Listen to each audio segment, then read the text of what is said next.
Foden Duff বাংলাদেশের অন্যতম একটি গাড়ি। 10 চাকা পাওয়ার, 40 চাকা বেইট, 85 টন একটা বোরিং ডিট।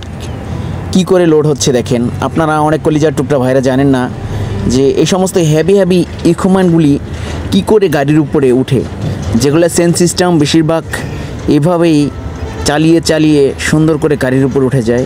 সেক্ষেত্রে গাড়ির অনেকটা ক্ষতি হয়ে যাওয়ার সম্ভাবনা থাকে, কিন্তু কিছুই করার নাই।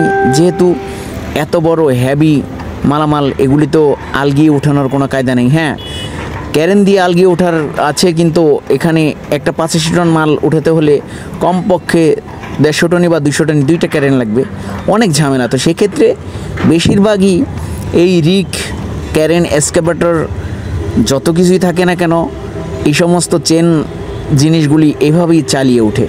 কী সুন্দর করে গাড়িগুলিতে সিঁড়ি থাকে, সিঁড়িগুলি এভাবে ফেলে দেওয়ার পরে আস্তে আস্তে সুন্দর করে গাড়ির উপরে নিজে চালিয়ে উঠে যায়। আসলেও এই বাংলাদেশের ড্রাইভারগুলি এত সুন্দর যত্ন সহকারে এই প্রান্ত থেকে এ প্রান্ত সরকারি মালামালগুলি পৌঁছে দেয়, কিন্তু বাংলাদেশে তাদের কোনো ওইরকম ভূমিকা নেই। কারণ তারা সীমিত বেতনে চাকরি করে, টাকা খুব কম পায়।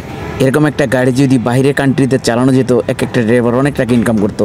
এখন বাংলাদেশে যে প্রেক্ষাপট ইনকাম, সেই ইনকামে মোটামুটি ফ্যামিলি চলে, আলহামদুলিল্লাহ। তারপরেও অনেকটা অন্য মানুষের চেয়ে ভালো আছে, কিন্তু সেক্ষেত্রে যতটা পুঁজি দরকার বা যতটা ব্যয় রাখার দরকার, কিন্তু সেই জিনিসটা থাকে না।